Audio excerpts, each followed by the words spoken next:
जय Hind, good morning, सुप्रभात दोस्तों। आज का सब्जेक्ट क्या, किस चीज़ से बात करें आपके सामने। दोस्तों, आजकल जहाँ तक आपको देखने में आ रहा होगा, बहुत सारे लोग आत्महत्या कर रहे हैं। देखकर थोड़ा तकलीफ होता है। किसी भी मुद्दे पर हो, कोई भी छोटी सी बात हुई, फट से आत्महत्या कर लिए। बच्चों बच्चों में ये चीज़ें देख रहे हैं, उसमें भी चलन हो गया है। नंबर नहीं आए तो माँ बाप उनको बोलते हैं, तो माँ बाप बोलते हैं, तो उसको लेके भी बच्चे आत्महत्या करने लगे हैं। तो इतनी छोटी सी उम्र में अगर वो आत्महत्या का कदम उठा रहे हैं, ये बहुत बड़ी बात और सोचनीय बात है। गलती किसकी है, ये तो बात की बात है, लेकिन फिलहाल तो उसकी जान गई। और ये देखना भी ज़रूरी है कि आखिर गलती किस साइड से होती है, क्योंकि माँ बाप भी उस तरफ ज़्यादा ध्यान नहीं दे पाते हैं। ध्यान देने का मतलब कि उनको ये समझ में नहीं आता क्या करना है। नंबर नहीं आया तो उसके लिए उनको डांट पड़ गई बच्चों को, इस वजह से बच्चे आत्महत्या करने लगे। ये कोई बात नहीं होती है, कोई तुक नहीं हुआ कि कैसे इसको बयान करें, इस तरह की चीज़ों को जो नहीं होना चाहिए। दोस्तों, जहाँ तक बड़ों की बातें हैं, मैंने देखा है अक्सर कुछ डिप्रेशन में आके, कुछ पारिवारिक कलह से आकर, कुछ पैसों की तंगी के कारण आत्महत्या करने लगे हैं। तो ये सब नहीं होना चाहिए। कुछ लोग किसी की बातों से परेशान हो जाते हैं, नहीं उसने ऐसा कहा, उसने ऐसा कहा, कहने के लिए लोग कहते रहते हैं। तो इसका मतलब ये नहीं कि हम आत्महत्या ऐसा कदम उठाएं। कोई दोस्त मेरे पास आया था कि बहुत लोग मुझे बोलते हैं, इधर से ताना कसते हैं, इधर से बोलते हैं, वो बोलते हैं। मैंने उससे कहा था कि देखो, इस तरह की बातें होती रहती है लाइफ में, उसके लिए कुछ मतलब ये सोल्यूशन नहीं है कि आत्महत्या ही कर लो।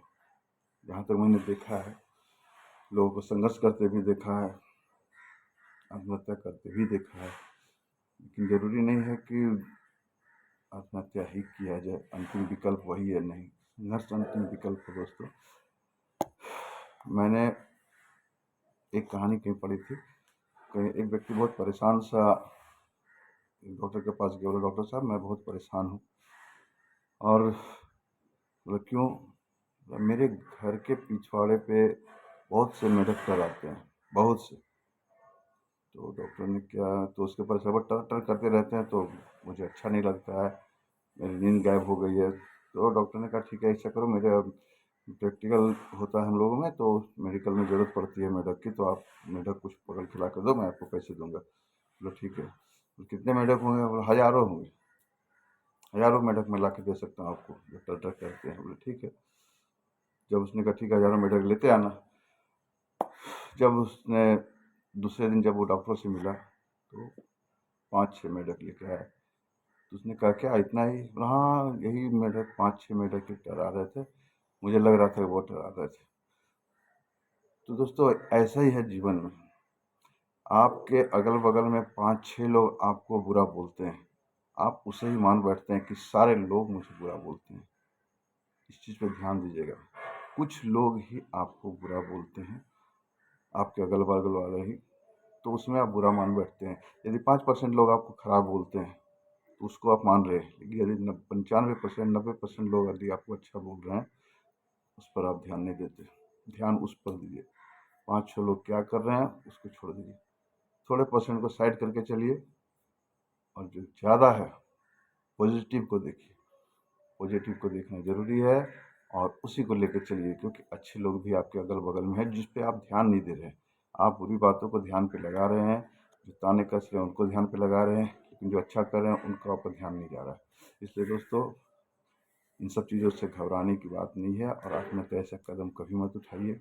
मैंने पेपर में पढ़ा है, लगभग डेली पढ़ता हूँ, छोटे बड़े आत्महत्या कर लिए, आत्महत्या कर लिए, तो ये अच्छी बात नहीं है। इसलिए इसको थोड़ा साइड करके चलिए, मन में थोड़ा विश्वास बनाए रखिए अपने काम के प्रति, तो ज़रूर आपको सफलता मिलेगी। बहुत सारे लोग ऐसे हैं, जो मेरा एक दोस्त है, वो भी आत्महत्या करने गया था। शायद उसके 10वीं में नंबर कम आ गए थे, लेकिन फिर नहीं किया या किसी वजह से बच गया। आज वो नेवी में है, ऑफिसर है, अच्छे खासे पद पे है। तो संघर्ष किया उसने, जीवन को समझा और आगे बढ़ा, तो उसे सफलता मिली। तो दोस्तों, आत्महत्या नहीं, मान के चलिए इस बात को।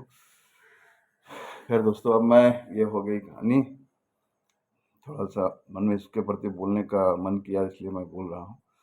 अच्छा नहीं लगता ये सब रोज़ समाचार में पढ़ के छोटे भाई आत्महत्या करते हैं, तो ये सब नहीं करना चाहिए। तो इधर मैं अभी होटल आया हूँ, सुबह का वेला है।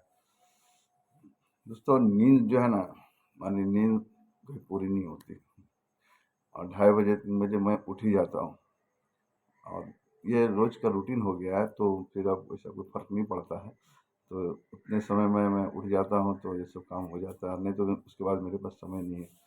घर जाऊँगा तो फिर छोटी बेटी है, वो फिर गोद में आएगी, फिर छोड़ेगी नहीं हमको। जैसा कि आज आम सभी पिता के साथ होता है, छोटी बच्ची रहती है तो ज़्यादा प्यारी होती है। तो उसी तरह वही मेरी दोनों बेटियां हैं, बहुत ही प्यारी प्यारी, तो दोनों के साथ लगाव बहुत ज़्यादा है। तो मैं वैसा उसके साथ बनाए रखता हूँ।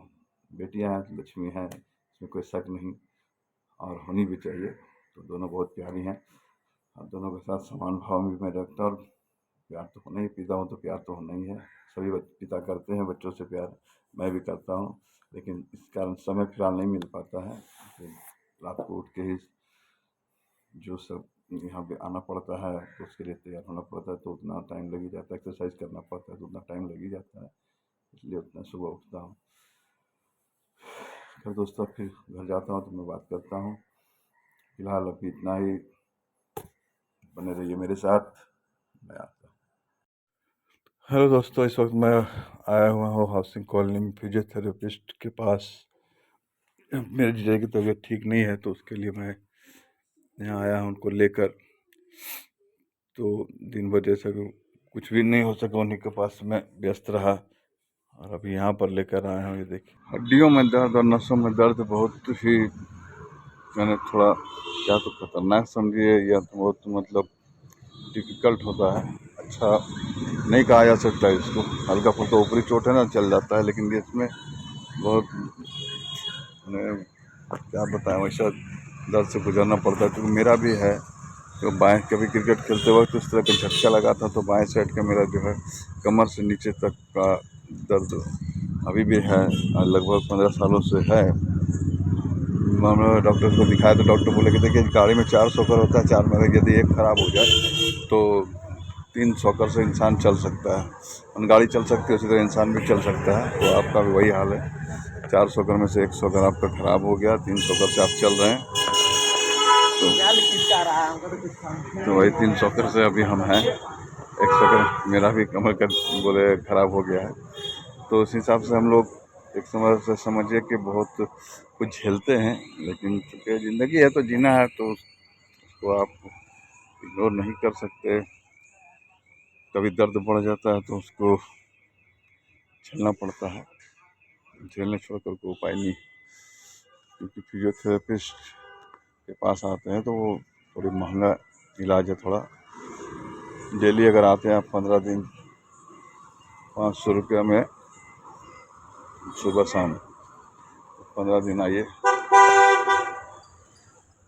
आम आदमी सभी को के लिए संभव नहीं होता है, समय भी देना, पैसे भी देना, दोनों चीज़ होते हैं।